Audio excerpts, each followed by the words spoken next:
ఆధ్యాత్మిక నగరం తిరుపతిలో ఇప్పుడు మరో వివాదం తెరమీదకొచ్చింది. అలిపిరి వద్ద ఒబెరాయ్ విలాస్ పేరుతో ముంతాజ్ హోటల్స్ లిమిటెడ్ కు కేటాయించిన భూమి అంశం వివాదాస్పదంగా మారింది. 5 స్టార్ హోటళ్ల నిర్మాణానికి గాను 2021లో అప్పటి ప్రభుత్వం 20 ఎకరాల భూమి కేటాయించగా 4 ఏళ్లలో నిర్మాణాలు పూర్తి చేయాలని జీవోలో పేర్కొంది అప్పటి ప్రభుత్వం.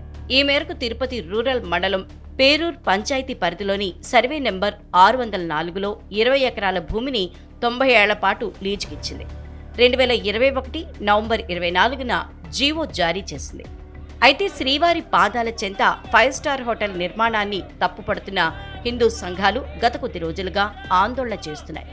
ఇందులో భాగంగానే ముంతాజ్ హోటల్స్ నిర్మాణాల్ని తప్పుపడుతూ ఏపీ పరిషత్ ఆధ్వర్యంలో స్వామీజీలు హిందూ సంఘాలు నిరసన చేపట్టాయి.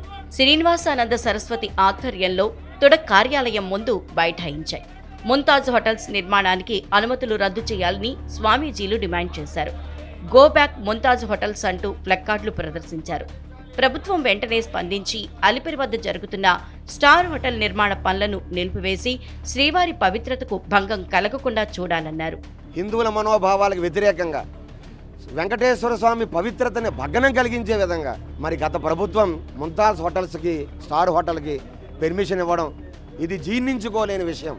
ఎందుకంటే అటువంటి పుణ్యస్థలంలో ఒకసారి స్టార్ హోటల్ పెడితే అక్కడ మద్యము మాంసము అనేక అసాంఘిక కార్యక్రమాలకి ఆలవాలమయ్యే ప్రమాదం ఉన్నది. ఈరోజు మేము హోటల్స్కి మేము వ్యతిరేకం కాదు, ప్రభుత్వం ఇవ్వాల్సి వస్తే వేరే ప్రాంతంలో ఇవ్వండి వారికి.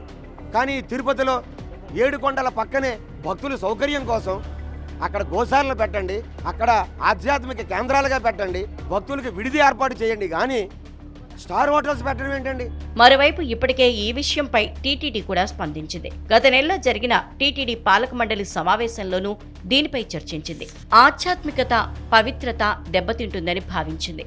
అందుకే లీజ్ రద్దు చేయాలని గత నెల 18న జరిగిన పాలక మండలి సమావేశంలో టీటీడీ ప్రభుత్వాన్ని కోరింది.